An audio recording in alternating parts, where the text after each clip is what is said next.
3 നോമ്പ് ശക്തിയോടെ നോക്കുന്നത് മറ്റൊരു ബുദ്ധിമുട്ടൊന്നും ഉണ്ടായിട്ടല്ല. എന്താണ്? 3 ദിവസം കൊണ്ട് കാര്യം കഴിയും.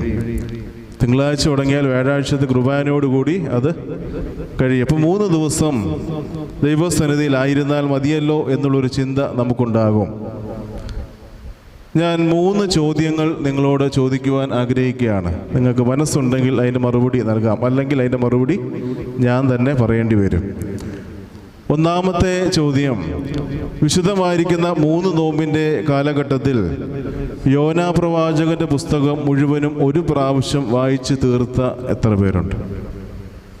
പള്ളിയിൽ ഇരുന്നുകൊണ്ട് കള്ളം പറയരുത്. എത്ര പേരുണ്ട്? ഓക്കെ. ഈ വലിയ നോമ്പിൻ്റെ കാലഘട്ടത്തിൽ ഇന്ന് വരെ കുറച്ച് സമയമെങ്കിലും ധ്യാനത്തിനായിട്ട് മാറ്റിവെച്ചവർ എത്ര പേരുണ്ട്?